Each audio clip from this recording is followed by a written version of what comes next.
membres, mesdames, messieurs les membres du jury, honorable assistance, je tiens avant tout à remercier le professeur Bouali de m'avoir fait le privilège de m'intégrer dans la shortlist des membres du jury de l'évaluation de la thèse de DESM du docteur Djamaldine Wail, intitulée « Profil de l'atteinte des organes cibles chez les patients hypertendus asymptomatiques dans la wilaya de Béjaïa ». J'ai également le privilège d'être le membre du jury d'évaluation de la première thèse de médecine interne de la faculté de médecine de Béjaïa. La problématique de recherche proposée par Dr Wail est pertinente à plus d'un titre. En effet, l'hypertension artérielle est une affection prévalente et constitue un problème de santé publique, notamment par le risque cardiovasculaire qu'elle impacte. L'atteinte des organes cibles, souvent asymptomatiques, doivent être dépistées, vu leur impact sur le risque cardiovasculaire.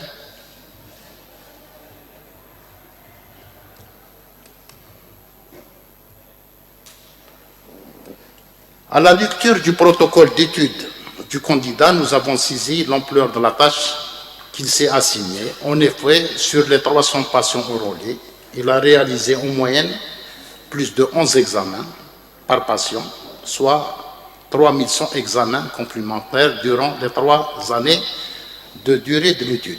Au bout du parcours, nous avons eu à évaluer un travail. Il a rédigé un manuscrit qui répondait aux exigences de forme de travail de thèse, soit une revue générale qui s'est adossée sur des données bibliographiques pertinentes, actuelles, diversifiées, une partie pratique où il y avait des tableaux, des figures pertinentes avec une analyse statistique également qui était pertinente. Nous avons émis des réserves lors de la séance de pré-soutenance et on a reçu le dernier manuscrit. Il a pris en compte, lui et son directeur de thèse, ils ont levé les réserves qui ont été proposées par les différents membres du jury. Donc, aujourd'hui, lors de la présentation, on a remarqué déjà les avancées qu'il a réalisées par rapport à la première séance de pré-soutenance. Son exposé était clair, il était didactique, il a su relever il a su mettre du relief aux différentes parties les plus intéressantes dans son travail, donc, qui a donc au bout du parcours, je peux le féliciter de ce travail. Néanmoins, il persiste quelques zones d'ombre et je vais saisir cette opportunité pour poser quelques questions. Plutôt 2 questions. Bon, je pense que votre travail, la recherche des atteintes des organes cibles, l'objectif primaire, c'est de reclasser les malades, parce qu'on parle de plus en plus de reclassement du risque cardiovasculaire chez vos patients. Et vous avez trouvé que chez des patients asymptomatiques, vous avez calculé le risque cardiovasculaire par la méthode SCORE à l'inclusion.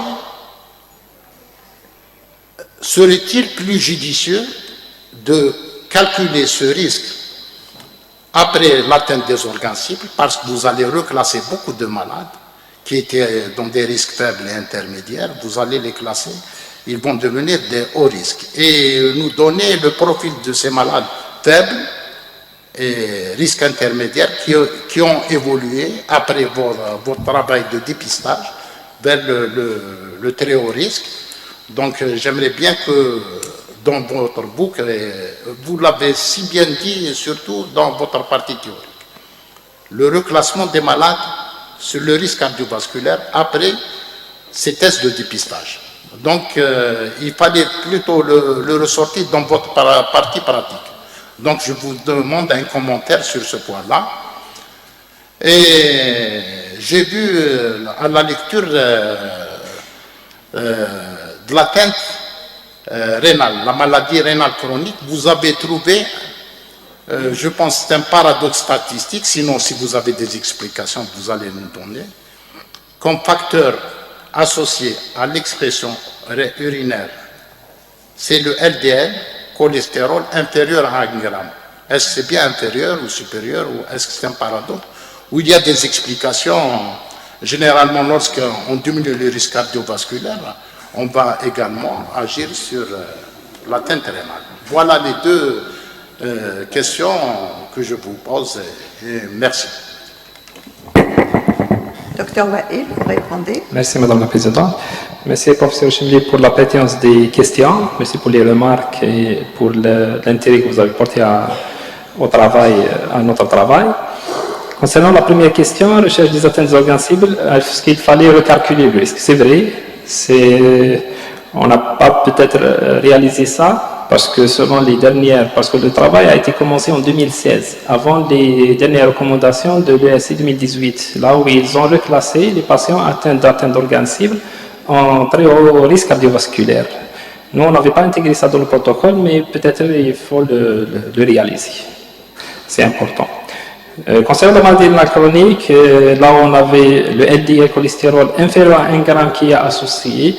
C'est vrai, donc on n'a pas trouvé d'explication physiopathologique à ce LDL bas qui est associé, mais l'étude statistique a trouvé ça, donc là peut-être il fallait penser à rechercher est-ce qu'il y a peut-être une explication physiopathologique.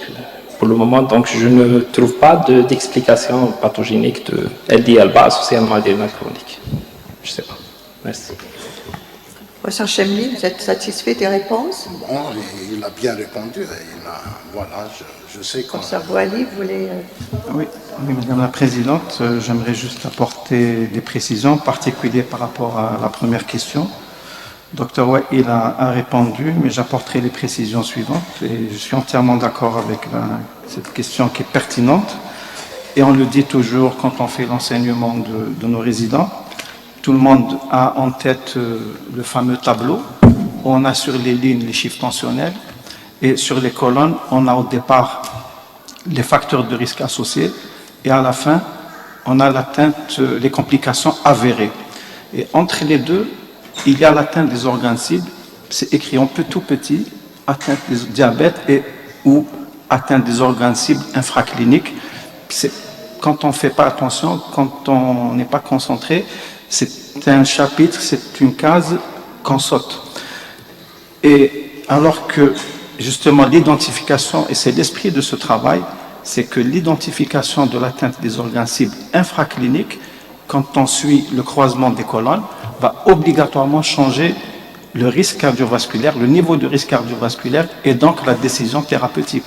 Donc effectivement, dans ce travail, nous devons reclasser les patients et dire justement, nos patients au départ n'étaient pas, j'allais dire, sur un traitement optimal, sur une prise en charge optimale, justement parce qu'on n'a pas reclassé les patients et on n'a pas intégré cette atteinte des organes cibles. Donc, Dr Wael, tu as des résultats très riches qui démontrent justement qu'il faut prendre en compte l'atteinte des organes cibles infracliniques dans la décision thérapeutique.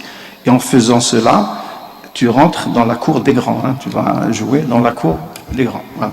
Pour la deuxième question, le Dr Wael nous a proposé des résultats tout azimut. Il y a beaucoup de résultats qui sont, j'allais dire qu'on arrive à comprendre, qui sont retrouvés dans la littérature, d'autres un peu en contradiction. C'est ça un travail de recherche.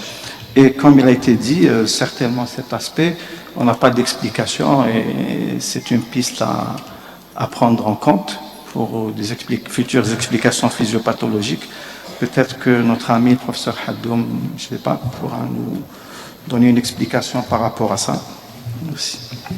Oui, on serait attendu à ce que le LDL, le mauvais cholestérol, soit élevé. Il est plus bas. Peut-être qu'Abjaya mange du bon poisson. Peut-être. Mais je n'ai pas d'explication. Mais généralement, dans la maladie rénale, c'est le mauvais cholestérol qui monte. Merci.